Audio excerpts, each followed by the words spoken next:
All right. Welcome to another edition of Sabbath Lounge. This is Matt. And Jake. We appreciate you taking a minute to stop by and check us out and give us a listen. Your time is very valuable. And, Jake, is time something you can make? Make time. No, I guess. Can you get time? I don't think so. Can you save time? I don't think so.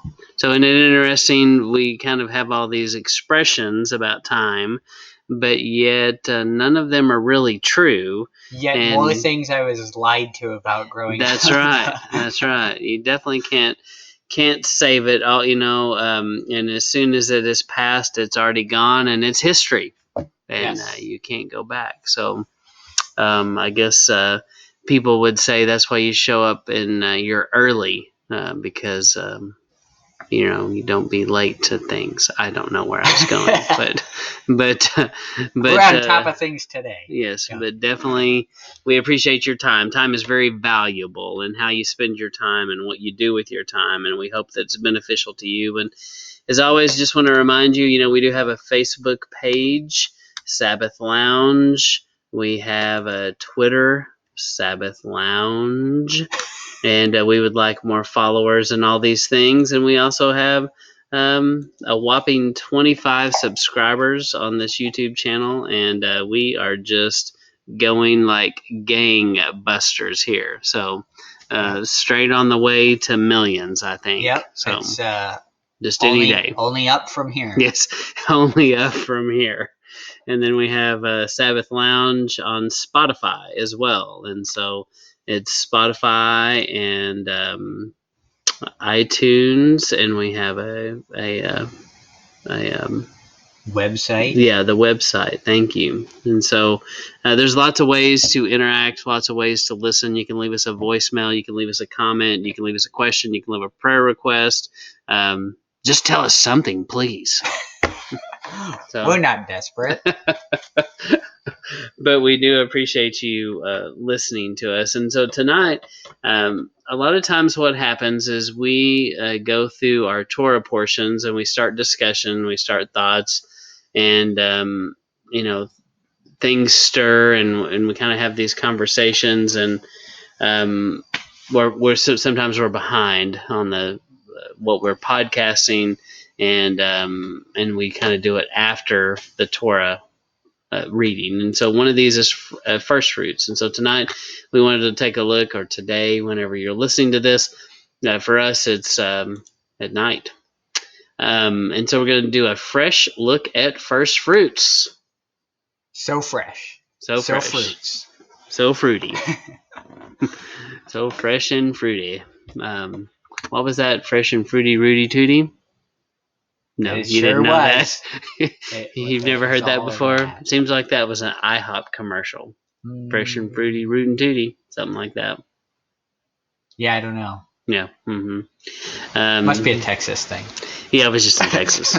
So, but so when I wrote a few years ago, I wrote an article called "Get the Lev Out," and so I got that from in a certain movie where there's a character named Jack Black, and he plays a school teacher who teaches school, and he teaches kids how to be he teaches them how to be in rock and roll. But the whole premise of that movie is terrible, because you, Jake, as a parent, you would be so furious that this random stranger came and taught your child Led Zeppelin when you thought he was learning like serious school. Right. It's my job to teach my kid Led Zeppelin. Your job to teach him ABC. That's right. No, that's my job also. Yes. Just to be clear. But, in that movie, he talked about getting the lead out. And so he gets in his van and he's like, all right, now you know what time it is. It's time to get the lead out. And so he was meaning Led Zeppelin. Yes. Got it. Not Levin. I'm seeing the tie-in now. Yeah. So it took you that long? Trying to you're trying to help me. Viewers. Okay, gotcha. Well, some people might not be familiar with my reference, but But anyway, that's I what think it we is. explained it well. Okay. All right. And Maybe. somehow all of this has to do with first fruits. Yes. So, and now I've got a stick and I'm beating a dead horse. So is it possible that this was the first fruit offering? And so I wanted to start in the book of Jasher. And would you read this in Jasher? And she called the name of the firstborn Cain, saying, I have obtained a man from Yahweh. And the name of the other she called Abel, for she said, in vanity we came into the earth, and in vanity we shall be taken from it. And the boys grew up, and their father gave them a possession in the land. And Cain was a tiller of the ground, and Abel a keeper of sheep. So tiller of the ground, keeper of the sheep. And I highlighted in yellow here, their father gave them a possession of the land. And I can't help but think of, boy, that sounds an awful lot like the promised land. And getting a possession in the promised land, an inheritance. Right. And so there's a lot of things in there that will preach, Jake. That'll preach, right. That'll preach right there. I tell you what. And would you read the rest of that? And it was at the expiration of a few years, that's a nice way to say it, that they brought an approximating offering to Yahweh, and Cain brought from the fruit of the ground, and Abel brought from the firstlings of his flock, from the fat thereof, and Elohim turned and inclined to Abel and his offering, and a fire came down from Yahweh from heaven and consumed it. And unto Cain and his offering Yahweh did not turn, and he did not incline to it. For he had brought from the inferior fruit of the ground before Yahweh. And Cain was jealous against his brother Abel on account of this, and he sought a pretext to slay him. Any thoughts about that? He's appears to be offering a fruit type offering, the fruit of the ground, probably his first. Yeah, first fruits. Who is the he offering? Oh, Abel. Abel appears to be doing that. Mm-hmm. Yep, exactly. And then in Genesis, just chapter 4, Adam made love to his wife Eve. She became pregnant and gave birth to Cain. She said, I have gotten the man that Yahweh promised. Then she gave birth to another child, Abel, Cain's brother. Abel was a shepherd, and Cain was a farmer. Later, Cain brought some crops from the land as an offering to Yahweh. Abel also brought some choice parts of the firstborn animals from his flock. Yahweh approved of Abel and his offering, but he did not approve of Cain and his offering, so Cain became very angry and was disappointed. Then Yahweh asked Cain, why are you angry, and why do you look so disappointed? If you do well, won't you be accepted? But if you don't do well, sin is laying outside your door and ready to attack. It wants to control you, but you must master it. Boy, that's an interesting concept there too. So Yeah. that he's being tempted and he's giving him a warning. Hey, you need to get a handle on this. You know, he didn't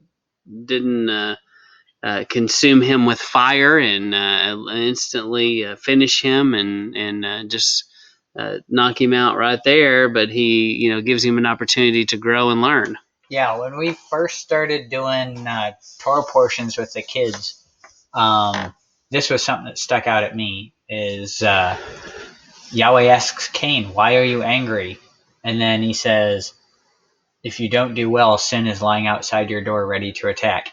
So the anger isn't sin; it's the gateway for sin to get in. Yeah. And I thought that was a real interesting way to see it, and I hadn't seen it that way before. Yeah, it's good. And then just an aside here.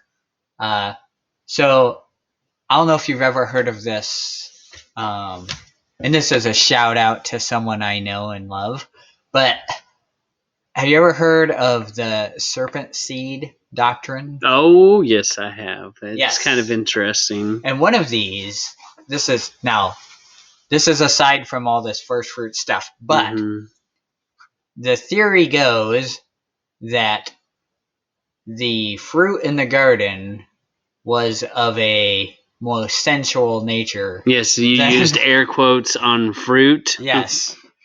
And that this situation was an adulterous type situation, wherein this sounds like a rated R story. the Bible is rated R. Oh, is it? Yes. But just look up mandrakes and Yes. you'll see. Yes, you will. But so anyway, from this unholy union that took place in the garden, this is where you have Abel from the fruit of Adam and Cain from the fruit of Satan. Yeah. But this verse here blows that right out of the water. Adam made love to his wife Eve, and she became pregnant and gave birth to Cain. So who was the father? Who was the father and who was the mother of Cain, according to verse 1 it would be chapter 4? Adam and Eve. That's what it says. Clearly. That's the way I understand biology to work. Right. So. Whereas in the serpent seed doctrine, Satan is Cain's father. And that's the plan supposedly was that the bloodline of Yeshua is what Satan was trying to corrupt. And this is where Cain comes from. Yeah, I understand that logic, and I've definitely have looked at it before, but yeah, the ick factor. I mean, it's ick and gross. It really weird. Falls apart. Yeah, it's kind of like whoa, that is really weird. So if that happened like that, I think Adam and Eve would have so many other issues that might have been talked about somewhere. Yeah, because how would your marriage would definitely suffer if something like that happened.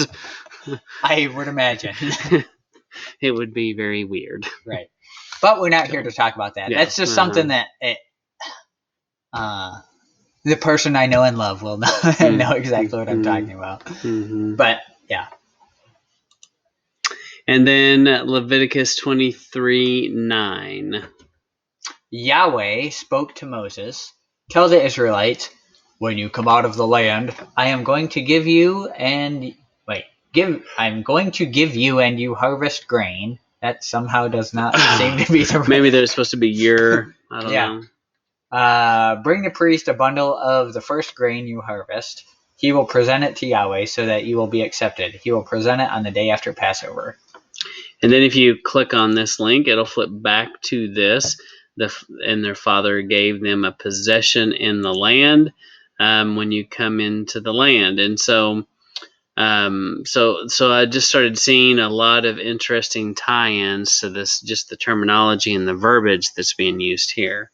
So and so you get this concept that he's going to, the first fruit offering. And did you look something up there? Were you going to say something else? No, I was just seeing what that was saying. And then Yeshua is the bread. Many scriptures about Yeshua. There are many scriptures about Yeshua being bread. It never says what kind of bread. Is it manna or is it real bread? And comment now. Yes. Pause the video and comment below. Yes. And then see the answer later on in the segment. Okay.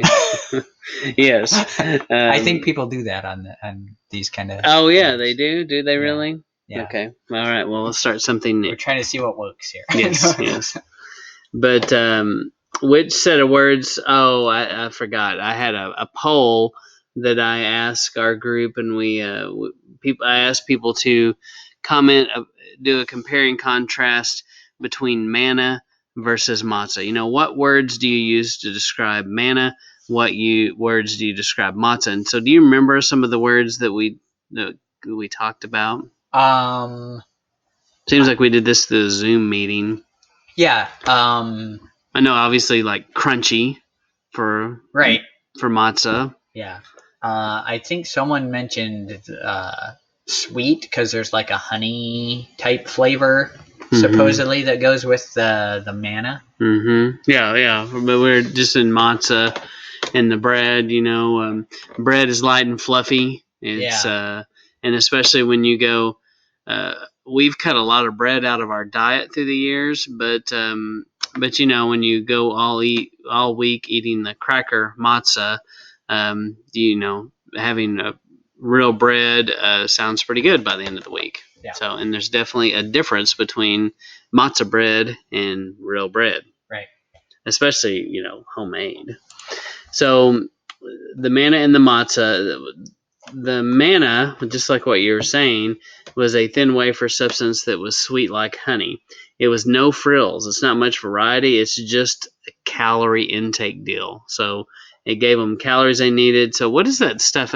Isn't there something people use in go bags? It's like this brick of stuff, and you break it off, and it's just like nutritional calories. Straight up nutrition. Yes, I don't think it tastes like anything, or maybe the government has it, and with the military. But there's some nutritional bar like that that's kind of like a candy bar, and you take off, like, if you just eat one square of it a day, it gives you a lot of calories. Yeah. You've never heard of such a thing? I've heard of it. I don't remember like what exactly it is, but yeah, I've heard of it. Yeah, if you know what it is, let us know.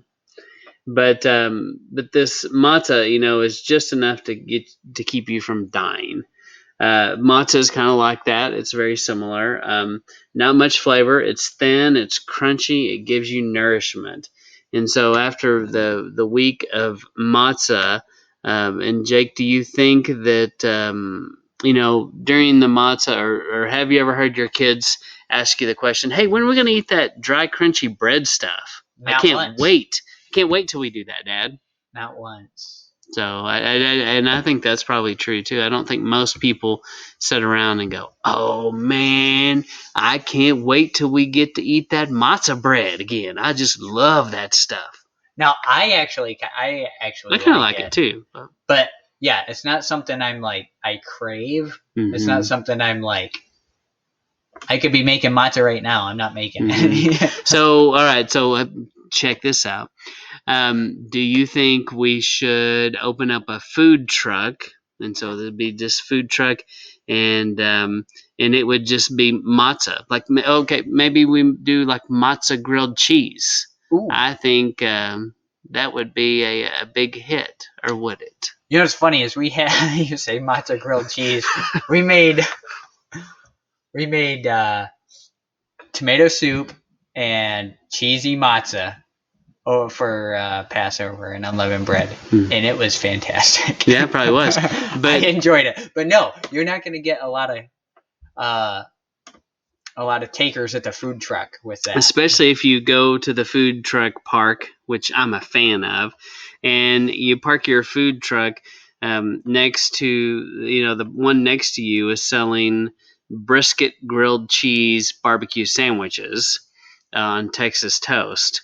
And you try to sell your matzah cracker with the grilled cheese. I don't think you're going to be very successful.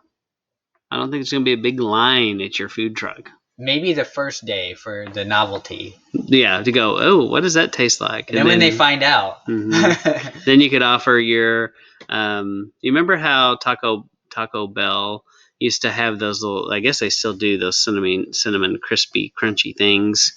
And I come down to Texas. Yeah. And I'm looking for authentic Mexican food. Like you find back home in Pennsylvania. No, I'm looking for the real thing. And you guys are sending me to Taco Bell. It's like I could have gone there. Yeah. No, I'm not sending you Taco Bell.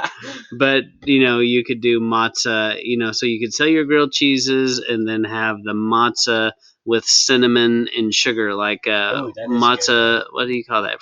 Not French toast, just... What's that called? Just cinnamon toast? Cinnamon toast? Yeah. So just cinnamon toast. Yeah. So... those are... It's sopapilla, almost. Almost, or like the cereal, Cinnamon Toast Crunch. Yeah. By the way, none of these people are advertising or paying me to say this. Yes. You're welcome to call us. Yes. We're open to offers. Cinnamon Toast Crunch people. I don't even know if that's still around. But the bottom line is, I don't think people line up and matzah's feast of unleavened bread is it's not like Sukkot. People anticipate and they're excited about Sukkot, but feast of unleavened bread is just kind of like gotta do this thing and I can't eat It's bread. the bread of affliction. Yes.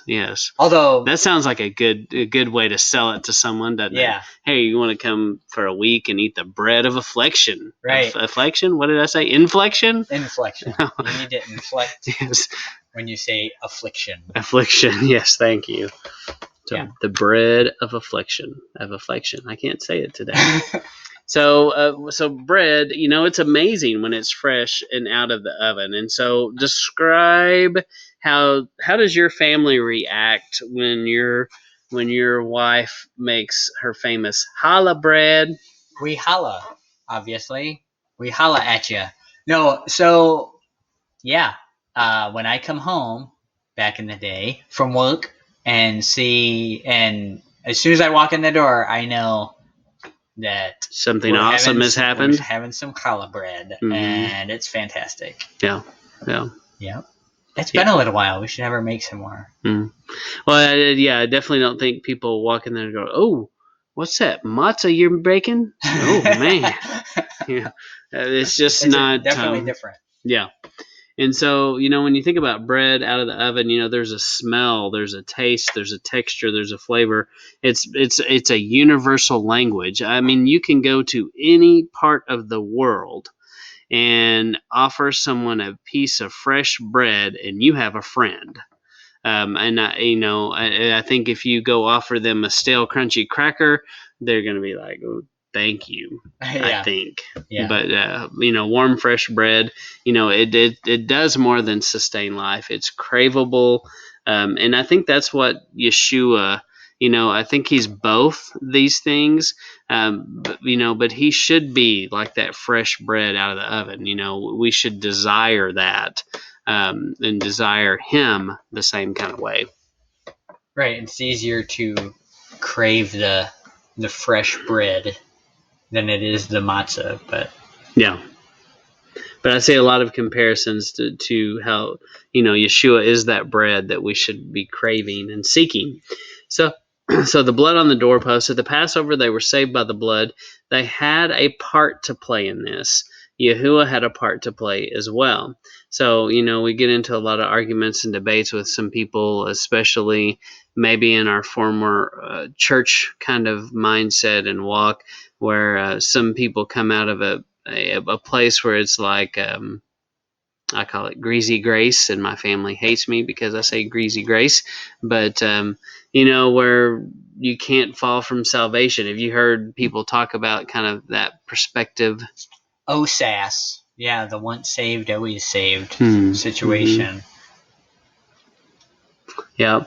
And and there's so many times in Scripture where it's clear that we have a part to play, and Passover was definitely that. But anyway, what the blood does is the blood lets him know that it was safe for him to dwell with them.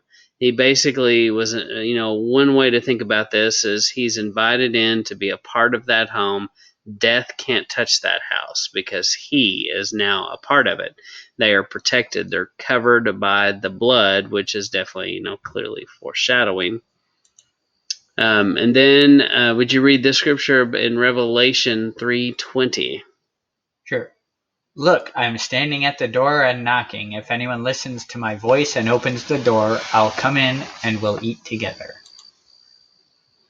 So when you look at these two things here, I want to go, I don't know what I just did. So back. So I don't remember what slide You're on that one. So perfect. So so Jake, do you see any comparisons between the concept of Yeshua being at the door knocking and the blood on the doorpost? Yeah, clearly there's a door involved. Doors. They both have doors. Yes. Check. And so, or I should relate? How do you think this might connect to, say, the wedding feast? Oh yeah. How could these be together? So yeah, at the wedding feast, the Do they eat? the groom would knock at the door, and the bride would open the door and go with him, and they would go and eat and have a party. Yeah, and it, to me, it's a very similar thing to what you see at Passover. Is in a way that's what it shows is the groom is coming and there is this meal that's consumed. This is more of the so when the husband comes, the husband to be. This is more. He's knocking on the door and he comes in to eat. That's more the betrothal, right? Yeah. Okay. Yeah. Exactly. And so the work after Passover, so symbolically after salvation begins, the real work happens. We're supposed to work on ourselves to constantly get rid of the leaven. And this represents our daily walk in life after salvation.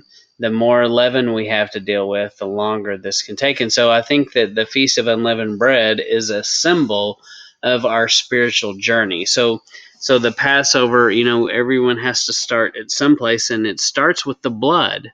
Kind of interesting. Shouldn't be a shocker, but the story starts with the blood, and that particular feast, to me, is a mini version of your life and your maturity. I don't know. Do you see what I'm saying? Yeah, like you're gonna start. Correct me if I'm wrong on what you're saying, but so you start with the blood, and then you grow from there. You're going to be only receiving in. We get rid of the leaven. Yes, you're only receiving in those pure things. Yeah. Would be the ideal way to go about it. Right. And so many of us, we got the blood. And did that happen in your story? Did you get the leaven, or did you get the unleavened at the beginning of your walk? Of my Torah walk or my In the beginning. Yeah, I would say no. It was very leavened. And I think that's probably a lot of people, and a lot of people don't realize how leavened it is, and they don't realize that they're just following really the doctrine of the Catholic Church. And no matter what the sign says outside the door, it's very much connected to Catholic Church doctrine. Right. So, but we're not here. Right. So there's never a specific. Let's look into this and get the leaven out. Let's make sure that our teaching is pure. Let's make sure there's lip service to that, but there's never going through the motions physically helps you get there in your heart. Helps you get there spiritually as well. Yeah. The physical kind of helps you see what's supposed to be happening spiritually, and if you're a visual learner, that's going to be helpful for you. Yeah. But definitely, we're supposed to be working on ourselves and get rid of the leaven, and we got to get rid of the poison. And if we work on getting rid of the junk, we grow in our understanding. We become inwardly clean and ready to enter in, cleansing our temple the way Yeshua cleaned his. It's an active, ongoing process. It's about the heart, not the fart. Clean out the heart. So that's another T-shirt idea in the working. So I don't know if it'd be very popular though. Well, that's what we're gonna wear when we make our matzah grilled cheeses. Ooh, there you go. So that's the perfect shirt for that. People will just line up for miles. I'm seeing it. So that's an investment opportunity. So, and we're going to offer that on the to bottom floor. That's right. So we're going to put that on. What's that website where you do startups like that? Kickstarter. Yeah, we'll do a Kickstarter campaign. And so all we need is we probably need, I don't know, 50,000 to probably buy a food truck and outfit it and start getting it going. And so we'll get going on that just any second now. Yeah. Well, so, plus T-shirts. Yes, T-shirts. So. Mm-hmm.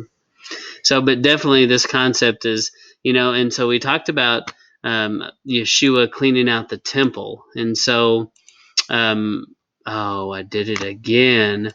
So I'm not sure what is happening here, but so when Yeshua cleans out the temple, it's a very forceful, intense moment. And so he walks into the temple and they're selling all this stuff and people are profiting, rich people are profiting off of the poor people basically. And he gets ticked and, he makes a whip. And, have you ever met a man cracking a whip? No, it's probably intimidating. Probably so. I've seen a demonstration. Have you ever seen like where they crack a whip and pop a cigarette out of somebody's mouth or something? No, I've seen video, never in person. I was someplace where they did it one time in a outdoor setting or something, but I remember like, whoa. It's crazy how accurate those guys can be. But definitely if somebody is coming at you head on with a whip, you're probably going to social distance from them. Yes. So social distancing is not new, people. Right. It's been tried and true.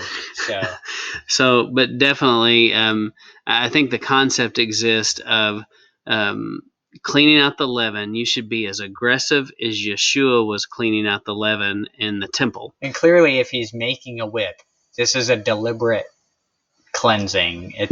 So be deliberate about the cleansing. And I think a lot of people want to make him out to be the mamby-pamsy, wimpy white boy Jesus that comes in and is like, hey guys, I really like it if you take that out of here because that's really harshing my aura in here. So I don't, but I think that, not that he ever said anything like that, but I think that people kind of look at him that way a lot of times, or they want to see him that way because he's easier. It's just like Talladega Nights. He's like sweet dear baby Jesus laying there in the manger, all 8 pounds and 7 ounces, and he's just so focused. People want that image. They don't like the image of him coming in kicking butt, because that's what he did. The people basically dropped everything. I can hear money here hitting the floor, and they're grabbing things as fast as they can, and they're just leaving.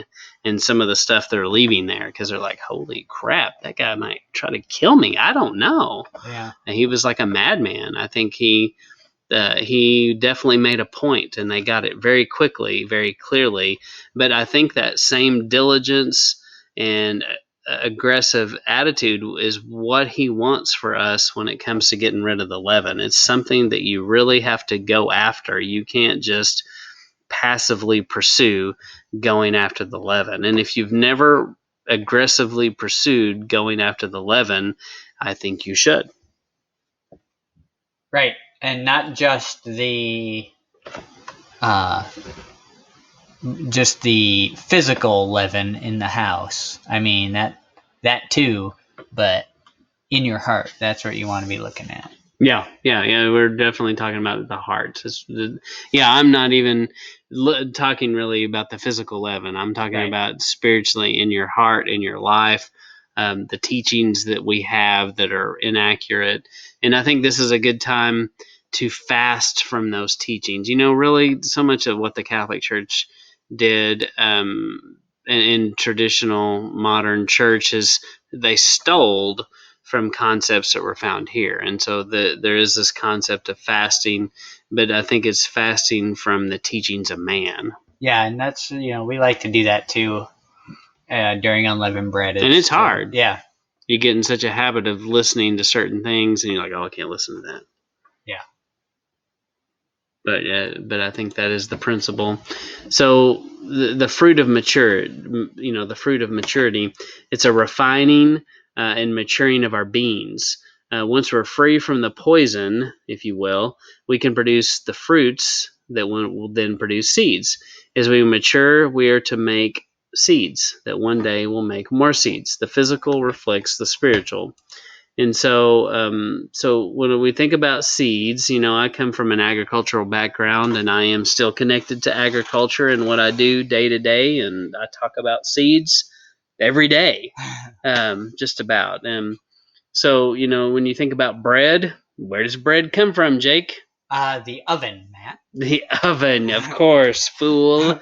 Of course, it comes from the oven. Where else would it come from? We all know that it grows on a tree, and you go pick it. Yes, it's money. Yeah. That kind of bread. So bread, does originate as a seed, and so years ago I heard this old gospel preacher, and there was a concept that he taught, and I believe it was true. And so that's one thing. I'm going to take a little sidebar. There's a lot of good, God-fearing, gospel believing preachers and things that they have some pieces of truth.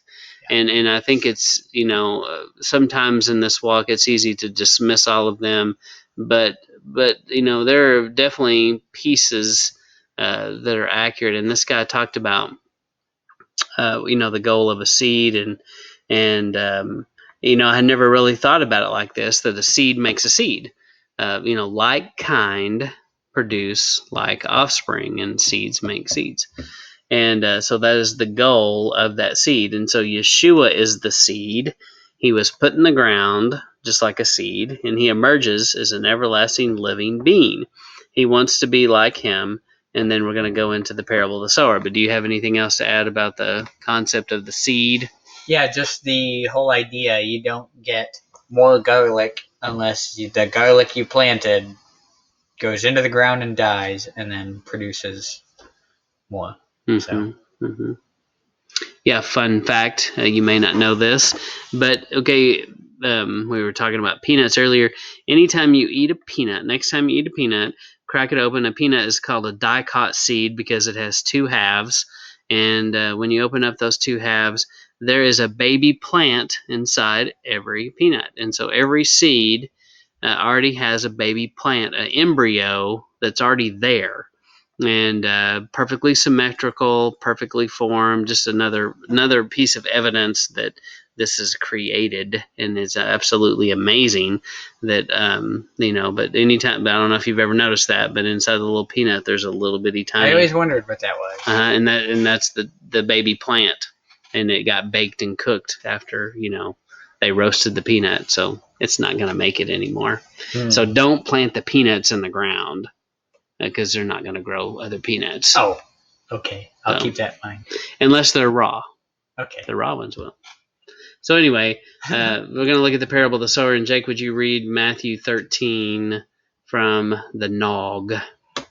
That same day, Yeshua left the house and sat down by the Sea of Galilee. The crowd that gathered around him was so large that he got into a boat. He sat in the boat while the entire crowd stood on the shore. Then he used stories as illustrations to tell them many things. He said, "Listen, a farmer went to plant seed. Some seeds were planted along the road, and birds came and devoured them. Other seeds were planted on rocky ground where there was little soil. The plants sprouted quickly because the soil wasn't deep, but when the sun came up, they were scorched. They withered because their roots weren't deep enough. Other seeds were planted among thorn bushes, and the thorn bushes grew up and choked them. But other seeds were planted on good ground and produced grain.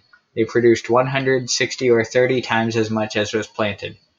Let the person who has ears listen."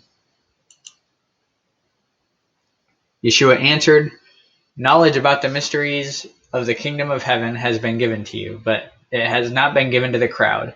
Those who understand these mysteries will be given more knowledge, and they will excel in understanding them. However, some people don't understand these mysteries. Even what they understand will be taken away from them. This is why I speak to them this way. They see, but they're blind. They hear, but they don't listen. They don't even try to understand. So they make Isaiah's prophecy come true. You will hear clearly, but never understand. You will see clearly, but never comprehend. These people have become closed-minded and hard of hearing. They have shut their eyes so that their eyes never see, their ears never hear, their minds never understand, and they never return to me for healing. Blessed are your eyes because they see, and your ears because they hear. I can guarantee this truth. Many prophets and many of Elohim's people long to see what you see, but didn't see it. To hear what you hear, but didn't hear it.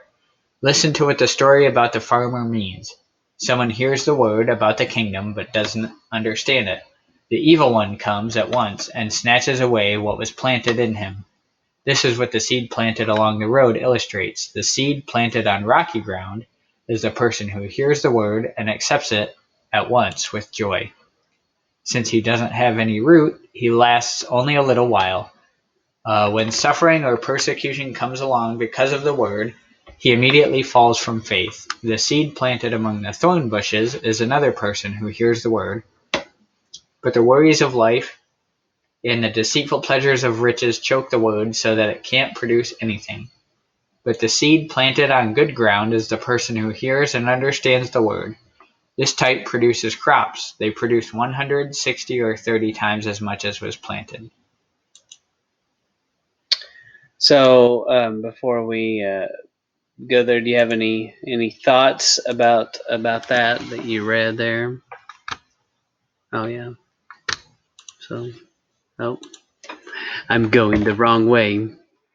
Any thoughts about that reading? I mean, I have thoughts. Yeah. No, I think it's interesting that when he starts talking about why he's speaking in parables, that always strikes me because I won't remember the place right now, but he says that so they'll hear and will not understand, lest they repent and be saved. And I just think it's an amazing. It's kind of a game changer when you kind of pick that up. That there's sheep and there's goats. Yeah. Well, when we started thinking about this, it just made sense to me. I could kind of see how you can weave all this together. Yeah. About he's the bread, he's the seed. And so the seed, when I think about the parable of the sower, what kind of seed do you think the farmer was planting? Probably Do you think he was planting flowers? Probably not in abundance. Probably not. I don't think, especially back in that day, that I just can't see that many farmers that went out and planted flowers. Probably a lot of wheat and barley. Yes. And so they were planting food sources. And they used a lot of bread back in the day because bread is a great way to nourish a lot of people, and it's fairly easy to make and do, and this stuff will grow about anywhere. So as it does, but I mean, yes, there's so many other things happening in the story, and definitely about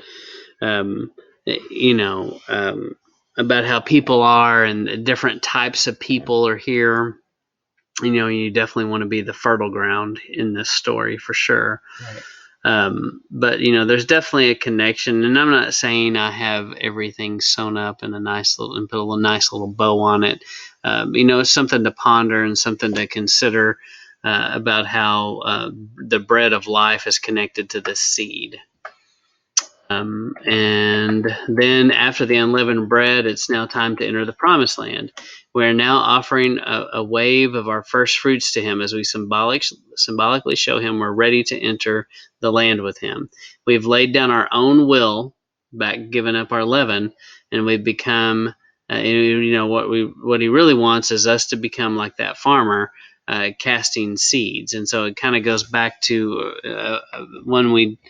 a current event thing we just did recently where we talked about current events in the world and about evangelism. Right. And so definitely, and so in evangelism goes back to, a seed begets a seed.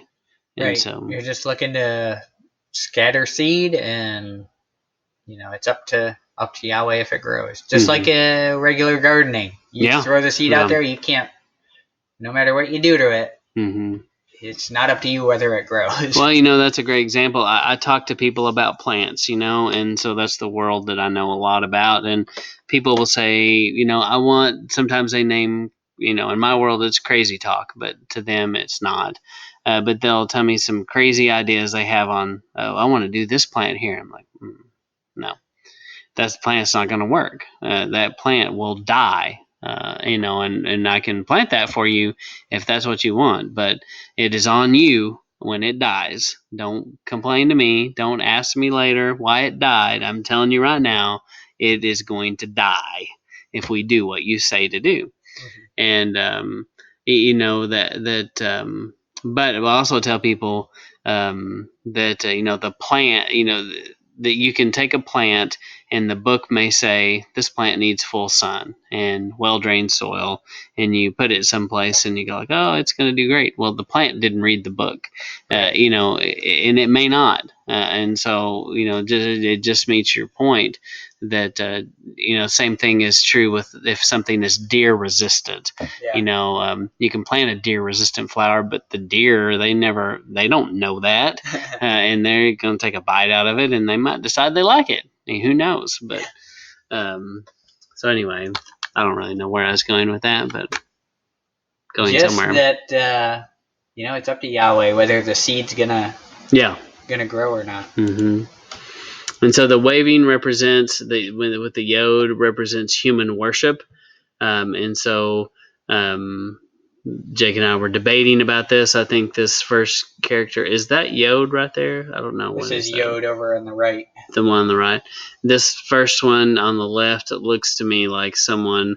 Well, I guess it could look like two things. It could look like someone standing and they have their hands up and you kind of see their shadow, or their knees are bent and their legs are up and they've got their arms outstretched as they're, maybe prostrate on the ground.